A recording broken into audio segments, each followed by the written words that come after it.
aujourd'hui, encore une fois, nous nous retrouvons donc pour le chapitre de Fairy Tail. Nous sommes au chapitre 490 ou 490 pour mes chers compatriotes belges. Eh bien, j'ai hâte de voir ce chapitre, puisque nous sommes donc arrivés au terme du compte à rebours. Le chapitre s'appelle Fairy Tail 0. Voilà, Fairy Tail 0 comme le nom du spin-off, mais il est possible également que ce soit une référence à peut-être un reboot, lié à la magie de Irene qu'elle a utilisée donc face à Acnologia dans le chapitre précédent en Cliffhanger et qui visiblement affectait tout le pays. Donc voyons voir cela. Je sens qu'on va avoir une révélation. Je le sens bien là, tu vois. Voilà, je le sens bien. Mashima va me surprendre avec ce chapitre, en tout cas, j'espère. Donc ce jour-là, Fior était englouti sous la lumière. On voit bien que ça affectait vraiment tout Fior. C'est une magie démentielle. En plus, Irene avait utilisé cette magie genre tranquille, comme ça, sans effort, j'ai l'impression, ce qui fait que techniquement, elle aurait pu affecter la Terre entière. Oh, vous imaginez le truc. Bref, ce qui a finalement émergé de cette lumière éblouissante est... Et là, on n'a pas de réponse. Je t'en prie, ne pars pas, Zera. Que me fais-tu, chapitre? Ah, c'est un flashback. Oh putain. Tu ne peux pas, non, ne me laisse pas seul, mais tu n'es pas seul maintenant ici. Non, je veux aussi être avec toi. Ouais, ok, donc ça c'est un flashback donc de Fairy Tail, voilà, 0 du spin-off. Il est écrit du côté, la rencontre et la séparation entre Mavis et Zera, c'est un souvenir des origines d'il y a 100 ans, ok. Mavis, c'est ce que tu sais. Bon, ok, là c'est juste voilà, ce n'est pas un au revoir. Ok, donc c'est un flashback de Mavis quand elle s'est séparée de Zera, voilà, qui était donc une illusion au final. Et voilà, elle était en train donc de rêver, c'était un flashback qu'elle avait pendant qu'elle était évanouie. Et elle n'a pas bougé, mais je ne vois pas Kana. Par contre, Mavis est à poil. Oui, c'est un élément important à noter. Kana, où es-tu? Mon corps ne bouge toujours pas comme je le voudrais. Ouais, enfin techniquement, ton corps ne devrait pas bouger du tout. Je pense que quand t'es enfermé depuis aussi longtemps, sans bouger... Enfin bon, c'est magique, voilà. Donc elle fait, je sais pas, claque des doigts, j'ai l'impression. Ah bah voilà, donc une tenue qu'elle a fait apparaître. Très bon, très bien, je peux au moins utiliser la magie, bien que ce ne soit que des illusions. Ah ok. Mais donc ça veut dire que si tu essaies de choper par exemple un des seins de Mavis, pour le peu qu'il y en ait, eh ben, techniquement tu vas directement sentir les seins, tu vois. Tu traverses les fringues, quoi. Excusez-moi. Voilà, il faut analyser la logique de certaines magies. Bon. Donc elle arrive et remonte dans la base où il n'y a plus personne. Il n'y a personne ici, la guilde est complètement vide. Ah, il y a quelqu'un. Tout a été enveloppé dans une lumière éblouissante à l'instant. Et qu'est-ce que c'était exactement? Oh, my nigga! Excusez-moi. Putain! Zeref pour pleuvoir. Zeref qui attend genre comme un patron, genre... Ma femme qui revient, allez, fais-moi un sandwich. Non, mais sérieusement, t'as vu Zeref comment il attend tranquillement, genre normal, la pose du beau gosse. Ok, bon en plus, bon rien que ça a pris une page entière. C'est dire à quel point Mashima accorde de l'importance à un personnage, comme Zeref. Zeref, Mavis. Que leur est-il arrivé à tous? Tu n'aurais pas pu? Non, ce n'est pas mon œuvre. Pour être honnête avec toi, toute cette situation me rend aussi perplexe. C'est vrai qu'il connaît la magie de Irene, mais visiblement tout le monde a été affecté. Genre même Zeref. Qu'est-ce que tu fais ici? Qu'est-ce que tu fais vivante? C'est quoi cette rhétorique à la con, Zeref?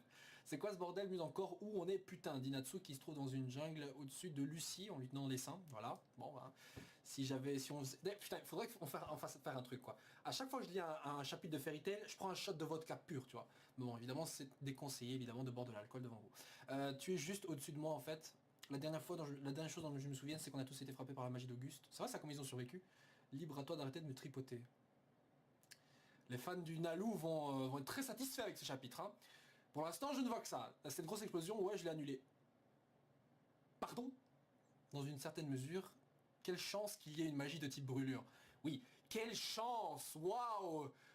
Excusez-moi, mais le destin, la chance, le hasard, c'est 3 mots, tu mets un égal, et à droite, tu mets Hiro, espace Mashima. Parce qu'il n'y a pas de hasard ou de chance ou... Voilà. Il n'y a que la volonté d'un auteur qui a décidé de faciliter les choses. C'est tout con. Et ça, c'est un des principaux défauts de Mashima, c'est justement que sa présence se ressent un peu trop, tu vois. En général, quand tu fais une histoire dans un manga, l'auteur essaie de s'effacer un peu plus, histoire de rendre son histoire un peu plus crédible, dans le sens où, malgré tout, des choses se produisent, quoi, et qu'on ne ressente pas justement ce côté facile. Bon, c'est vrai que dans beaucoup de shonen, c'est vrai que... Voilà, on ressent quand même la palette, enfin on ressent la main de l'auteur derrière qui décide de faciliter les trucs, mais le but au final c'est qu'on ressente le moins justement cette influence du mangaka sur le côté facile. Mais chez Mashima on le ressent beaucoup. Parfois c'est une critique, comme parfois ça peut être quelqu'un de. Enfin, comme parfois ça peut être quelque chose de bien, dans le sens où ça permet justement d'accélérer les choses. Mais quand il le faut, et là. Bon, du coup la magie d'Auguste, voilà. Auguste, finalement, il aurait pas tellement... Je pense pas il était tellement au courant de qui était Natsu, parce que s'il aurait compris ça, il aurait pas utilisé une attaque de feu, parce qu'une attaque de feu, il comprend bien que Natsu, bah, il aurait pu, il aurait pu la contrer, quoi. Libre à toi d'arrêter de me monter.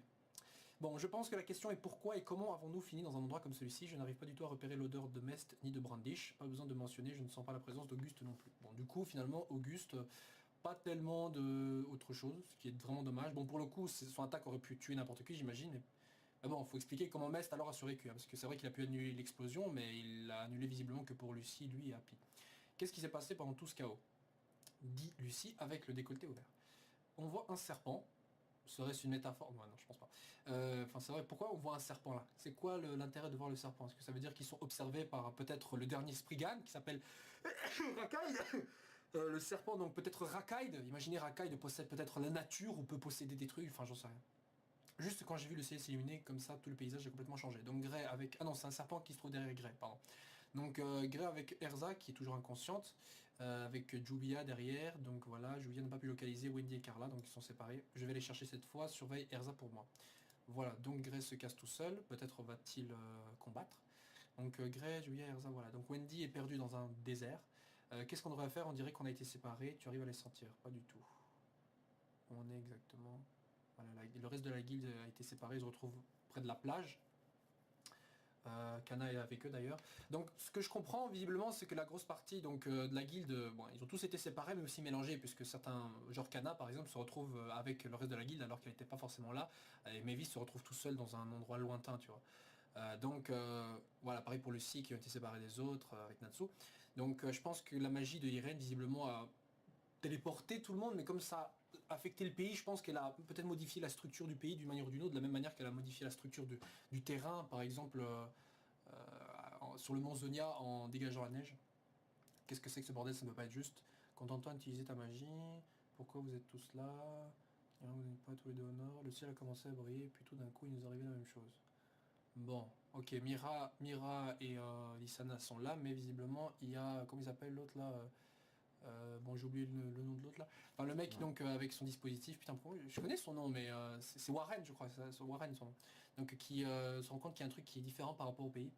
Préparez-vous au combat, dit Makarov sur un visage bien badass qui me manque personnellement. J'aimerais vraiment que celui-ci au moins ne soit pas uniquement relégué au rang de juste le leader des membres lambda de Fairy Tail, alors qu'il pourrait très bien participer au combat. Je veux dire, c'est pas n'importe qui, Makarov, il est certes vieux, mais il y a moyen qu'il utilise, je sais pas, le Ferrilo ou plein de trucs comme ça, vous savez. Je peux comprendre qu'il a peut-être peur que Zeref le contre, parce qu'en soit, si Zeref a appris la magie à Mavis, c'est que peut-être il en est capable, tu vois. Donc voilà. La géographie de Fior a complètement changé. Voilà, donc c'est... on a Brandish avec Auguste. Tu iras mieux maintenant, j'ai réduit tes blessures à une taille négligeable. Qu'as-tu fait, Auguste? Ce n'est pas moi. Donc visiblement, le pays a vraiment changé, et bon, je sais pas à quelle mesure ça a changé. C'est la magie de compression d'Irène. Magie de compression, elle a enchanté la nation entière avec sa magie et a changé toute sa forme. Je ne peux pas le croire, et par conséquent, les personnages à Fior ont été déplacés. Voilà, donc ils ont vraiment été déplacés. Ce sont les effets collatéraux de ces efforts pourraient arranger la position d'une personne particulière en un lieu précis. Vraisemblablement, son objectif était d'envoyer sa majesté aussi proche de Ferriard que possible et Acnologia quelque part très loin. En d'autres termes, son objectif était de provoquer une fin brusque. Donc, en gros, le but de Irene, c'était foutre Acnologia super loin et foutre Zeref devant Mavis, qui est Ferry Heart. Mais pourquoi elle a pas fait ça avant? Pourquoi elle a pas fait ça avant, cette conne? Je veux dire, elle était obligée d'attendre la venue d'Acnologia pour faire ça, enfin je peux comprendre, mais putain, elle aurait pu terminer ce truc-là depuis super longtemps. Et elle n'était pas obligée d'attendre carrément qu'il y ait une guerre, elle aurait pu faire ce truc-là. Bon, en soi, c'est une nouvelle magie, peut-être, qui a été employée ici, et que donc il y a de nouvelles idées, je sais pas. Parce que bon, si elle connaissait cette magie depuis longtemps, c'est que forcément, il y a une raison pour laquelle elle l'a pas utilisée avant. Je suis désolé. Sorry, quoi. Parce que sinon, ça reviendrait à dire que toute l'histoire est un peu facile pour le coup, parce que Mashima là il est en train de dire que l'ennemi avait un moyen justement de gagner, mais il l'a pas fait, il l'a pas utilisé, ce qui est très con, ce qui est vraiment très con. Bon, je passe le côté cohérence et tout, parce qu'en soi c'est une question de facilité, évidemment, il y aurait pas d'histoire sinon, mais bon, je veux dire, c'est un peu gros quoi. Tu es en train de dire que toutes les personnes présentes dans le royaume ont été séparées et envoyées dans des lieux aléatoires. Bien sûr, il est arrivé la même chose pour mes alliés aussi. Bon, voilà. Donc du coup, franchement, ça a affecté tout le monde et pas uniquement certains membres de... Non, ça a affecté tout le monde, juste pour Zeref, pour qu'il soit là. Et maintenant qu'il est là, voilà, fin d'histoire normalement. Ce n'est pas tout, le paysage global de Fior a été réduit. Oula. j'estimerais qu'il ne fait plus que 1/20 de sa taille originelle. Dit Zeref avec son regard de soi-disant beau gosse là, dans l'objectif de pouvoir augmenter le taux de rencontre entre Fairy Tail. Putain mais on dirait que... attends. Exact, j'aurais parié que c'était son objectif. À sa façon, Irène essaie de mettre fin à cette guerre tant qu'on est encore qu'au préliminaire. Mais putain mais, je veux dire, Irène disait bien que Zeref voyait cette guerre comme un jeu, mais là je vois vraiment... C'est plus Irène qui voit cette guerre comme un jeu là. Comme il dit là, ouais genre c'est pour augmenter le taux de rencontre entre Fairy Tail et l'armée d'Alvarez. J'ai l'impression putain qu'on est dans Battle Royale où par exemple t'as toute une zone de combat entre les étudiants, entre les gens qui participent au jeu. Et genre au fur et à mesure la zone de combat diminue pour que justement tout le monde se rejoigne de plus en plus, augmente aussi le taux de rencontre. C'est trop con ça. C'est trop con. Parce qu'en plus... Au final, c'est pas tellement la volonté d'Irène d'augmenter le taux de rencontre, c'est surtout Mashima qui s'est dit bon, il faut trouver un moyen d'accélérer la guerre, histoire de... et aussi de permettre à certains personnages de rencontrer d'autres alors qu'ils sont pas censés les croiser. Bah ouais, genre Grey. Maintenant d'office, il va rencontrer par exemple Imbel, là. Imbel qui était à la base avec l'empereur, mais comme ils sont tous séparés, qu'ils étaient super loin, maintenant Imbel peut rencontrer Grey. De la même manière que Natsu peut par exemple croiser d'autres personnages, tu vois. Voilà, donc ça me semble assez facile, mais on ressent vraiment la volonté de Mashima à travers les personnages et pas uniquement les personnages. Hein, parce que pour moi, voilà, tu perds un peu en crédibilité par rapport justement aux enchaînements qui, ici on voit clairement, et sont accélérés. Bon, est-ce que c'est forcément une mauvaise chose? Oui et non, oui, comme je l'ai dit tout à l'heure, parce que là on sent vraiment la volonté de Mashima juste d'accélérer le truc, et d'un autre côté c'est pas forcément une mauvaise chose, parce que moi ça nous évite de perdre trop de temps avec des déplacements par-ci par-là, quoi, tu vois. Et puis d'un côté on peut maintenant se dire qui va rencontrer qui, tu vois, ça on peut pas le savoir. Et grâce à ces efforts, je me tiens ici, et ce que je recherche, Fairy Heart, se trouve ainsi juste devant mes yeux. Putain, j'aime bien quand il fait son petit regard, genre je vais te violer, tu vois, super. Ah, voilà là justement Irène. C'est peut-être ma première tentative d'utiliser cette magie, mais on dirait... Voilà. Je voulais pas y croire, mais c'est ma première tentative d'utiliser cette magie, on dirait que le résultat est plutôt satisfaisant. Mais putain, elle était... Je veux dire, la meuf peut décider de où elle affecte, tu vois, la magie. Elle aurait pas pu s'entraîner, genre en affectant une plus petite zone, peut-être, j'en sais rien, elle aurait pu faire ça sur une zone vide d'Alvarez, j'en sais rien, pour tester, je veux dire, il y a personne qui est mort, tu vois. Et puis c'est une grande mage, j'imagine que voilà, tu vois, tu t'emploies pas une magie comme ça, surtout durant la guerre, imagine ça aurait pu coûter la vie à ton empereur, du coup, soit elle passe pour une très grande conne, soit c'est une très grande génie, dans le sens où elle a quand même réussi. Mais voilà, ça c'est l'excuse, quoi. C'est la première fois que j'utilise cette magie, tiens, putain. Je voulais pas y croire, mais c'est vraiment ça. Pour le coup, c'est vraiment très facile, hein, vraiment très facile. Un peu bullshit même en fait, mais soit. Au moins, Sa Majesté est désormais sur le pas de la porte de Fairy Tail et Acnologia flotte probablement quelque part dans l'océan maintenant. Ensuite, en vérité, je ne sais même pas où j'ai fini, mais c'est plutôt au bel endroit. Genre, même elle, elle sait pas où elle va. D'ailleurs, une petite case où on met en avant encore une fois la cicatrice sur le ventre de Irène. Comme je l'avais dit la première fois qu'on l'a vu, peut-être un signe que celle-ci aurait eu un accident et aurait pensé perdre son enfant, qui est vraisemblablement Erza. Voilà, ou alors c'est la sœur d'Erza, mais bon, rien n'indique dans ce côté-là, à part le fait qu'elle soit un peu jeune, et peut-être un peu trop jeune, on dirait, pour être la mère d'Erza, mais bon, les Japonais, voilà, quoi, ils ont l'air d'être tous immortels et rester jeunes très longtemps. Donc Acnologia flotte probablement quelque part dans l'océan. T'imagines Acnologia qui est là, au secours, au secours. Je sais pas nager. T'imagines Acnologia. Parce qu'il faut pas oublier un truc, Acnologia aussi a le mal de transport. Techniquement, il aurait même pu avoir plus de mal de transport que les autres, tellement le mec il est puissant en tant que Dragon Slayer. T'imagines, le point faible d'Acnologia, tu le mets sur une charrette et il est là KO, tu vois. On a là le moyen de battre Acnologia. Je vous jure, je sens le running gag. Oh putain, mais s'il vous plaît, ne le faites pas parce que sinon Acnologia perdra en crédibilité, quoi. Bref, après avoir dit tout cela, où se trouve cet endroit? Ah bah en fait, ouais, elle se trouve dans le palais du roi, donc de Fior, là où il y a donc Isui et Arcadios. Ce qui a finalement émergé de cette lumière éblouissante était Happy. Ah, le royaume de Fior perverti et déformé. Regardez ça, quoi. La cathédrale de Cardia et Mercurius, elles ont toujours été aussi proches. De nombreux lieux et personnes ont été séparés partout à travers le pays. C'est comme si nous avions perdu notre chemin dans un monde complètement différent. Des bâtiments qui étaient dans des villes complètement différentes sont désormais au même endroit. Donc ouais, effectivement, toutes les villes du royaume de Fior sont concentrées parce que Mercurius, c'est la capitale du pays là où justement se trouve normalement Irène, vu que Irène se trouve dans le palais du roi, et le roi réside justement dans Mercurius. La cathédrale de Cardia, c'est là où c'est Magnolia, quoi, tu vois ça. Mais ce qui nous attendait dans ce pays étrange, l'espoir ou le désespoir. En général, quand il y a une phrase comme ça, c'est que il y a un truc pas mal qui se passe. Hein. En soi, les personnages, quand on a donc cette petite bulle, ce petit carré de texte qui fait office de voix off, de narrateur, c'est souvent Lucie qui parle, parfois Lévi, ça dépend dans quelle période.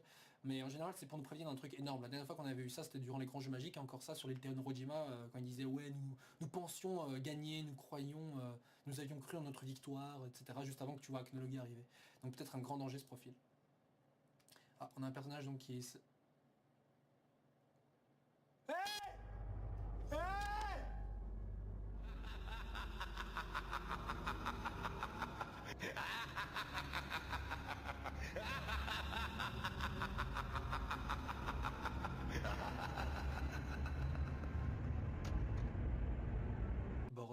suis. La dernière fois que j'ai vérifié, j'étais mort. Nous aussi, on a cru ça, connard! C'est Mashima qui a pas vérifié. Ok. Je sais pas trop quoi penser là. Ouais, ok. Bon. On va poursuivre la lecture, on va y revenir. Donc, il a survécu. Putain, on va vraiment en parler. On va en parler. Mais d'abord, finissons ce chapitre, sinon je sens que je vais jamais en finir. Donc, il y a quelque chose, une... Oh putain, me dites pas que... qu'il n'y a pas que Kagil qui est en vie, qu'il y a encore l'autre là, Bradman qui est encore en vie parce qu'il y a une sorte de brume qui apparaît devant lui. J'ai l'impression que c'est vraiment Bradman. Putain, t'imagines, en fait, même lui, il est pas mort, quoi. Tu vois, en fait, leur combat continue. Alors qu'es-tu supposé être un camarade résident en enfer? Ah, pourquoi il croit vraiment qu'il est mort? Gna, mais t'es qui, putain? Oula, c'est quoi ce sourire? Niais. Quoi? Je suis Zera, une des fées origines. Je sais même pas si je dois sourire ou si je dois... Attends. C'est quoi ce bullshit? Sur le champ de bataille qui a été réduit au chaos complet, soudainement une lumière qui a illuminé la voie à suivre. Chapitre suivant, mère et enfant. Ok, ça c'est Erza et truc. Et Irène. Mais... Bon, le chapitre se termine là-dessus. Putain, attends, c'est ça la révélation? Fairy Tail 0. Bah ouais, ok. D'accord. En fait, de toutes les possibilités, tu vois, quand le chapitre suivant, soi-disant, s'appelle Fairy Tail 0, les gens se sont dit, ouais, peut-être lien avec Mavis, peut-être avec Zera, mais on s'est tous dit, non, pas Zera. Bah oui, c'est une illusion d'office qui reviendra pas. Eh bah si, de toutes les solutions bizarres, c'est celle-là que Mashima a choisi. Le retour de Zera, c'est ça le compte à rebours. C'était ça. Ça pourrait sans... Pas de Gildart. Gildart, l'auteur l'a oublié. Gildart là, il va avoir son spin-off tellement il a été oublié. Pas de End, bon ça, ok, je l'ai accepté lentement. Pas de Mavis qui fait un super comeback, quoique maintenant elle est debout face à Zeref. Mais putain de merde. Mashima a-t-il oublié ce qu'il a fait? Bon, j'arrête là pour l'instant le truc.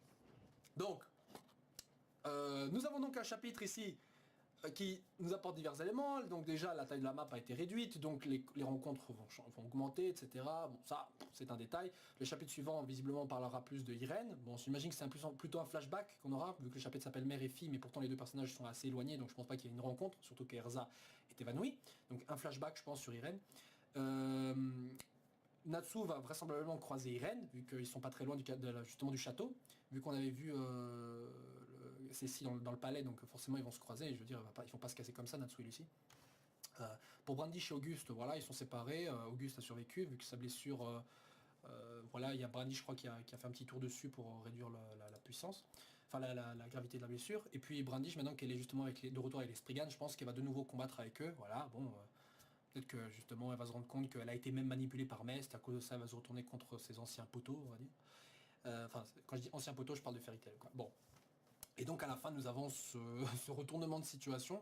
Mais avant ça, c'est vrai qu'il y avait Zeref et Mavis, parce qu'on sait pas trop ce qui va se passer. Et Mavis, elle tient à peine debout, elle peut utiliser des illusions, donc peut-être qu'elle peut s'échapper, mais bon, face à Zeref, je veux dire, ces illusions n'ont rien pu faire face à l'ancien maître de Blue Skull. Donc, je veux dire, pourquoi est-ce que ce serait dangereux pour Zeref, tu vois? Bon, c'est vrai que Mavis maîtrise le Fairy Law, et maîtrise certainement d'autres magies, Fairy Glitter et le Fairy Sphere, mais il n'empêche que c'est pas ça que Zeref va craindre, surtout que c'est lui qui lui a enseigné, je pense, en grande partie de ces magies-là, quoi. Bon, et donc pour vraiment venir à la grosse bombe, Gagil est en vie. Alors, je vais pas expliquer en détail à quel point je ressens, enfin, je me sens face à ce truc-là. Parce que moi, maintenant, ce qui m'intrigue vraiment, en fait, c'est comment vous le percevez. Je sais qu'il y aura différentes catégories de gens qui vont réagir donc à ce chapitre, à la révélation de la survie de Gagil. Déjà de 1, ceux qui vont directement dire que Mashima est un sans-burn qui n'assume pas ses choix et qu'encore une fois c'était prévisible, et qui vont être déçus, et ça va les énerver, et vont se dire voilà, c'est Fairy Tail, qu'est-ce que tu voulais qu'on se dise, on s'attend à que de la merde. Voilà, ça c'est d'un côté extrême. Tu as ceux qui se disent voilà, c'est con, mais bon, c'est comme ça, on poursuit, voilà. Et tu as ceux qui sont évidemment très contents que Gagil soit en vie, puisque maintenant il va pouvoir retrouver sa chair et tendre, donc Lévi. Alors moi, personnellement, je me situerais comme ouais, au milieu, parce que je peux comprendre pourquoi les gens vont être déçus de ce chapitre. Et ma première réaction, c'était what the fuck, man? What the fuck? What the fuck, putain? Parce que là, on nous a fait une scène de mort pour Gagil. Et ce que je vais vous expliquer, c'est pas vraiment pour justifier le fait que ce soit un chapitre de merde, quoi que ce soit, pas du tout. c'est pour que les gens qui justement soient satisfaits comprennent peut-être le mécontentement des gens par rapport à ce chapitre-ci. Je veux vraiment que les gens qui disent ouais mais ils coûtent pas les rageux, mais en soi ceux qui ragent de ce genre de chapitre par exemple ont évidemment ils ont une raison de rager. Je pense que voilà, dans Fairy Tail on a eu plusieurs scènes de soi-disant fausses morts. Fin du compte, c'est vrai que moi-même je me suis dit peut-être qu'il va assumer Mashima. C'est pas que j'étais naïf, au contraire en fait j'avais espoir. En fait j'avais espoir que Mashima justement reste, campe dans cette position de je tue un personnage, voilà. Comme quoi la guerre c'est pas toujours bien, on peut pas toujours sauver tout le monde.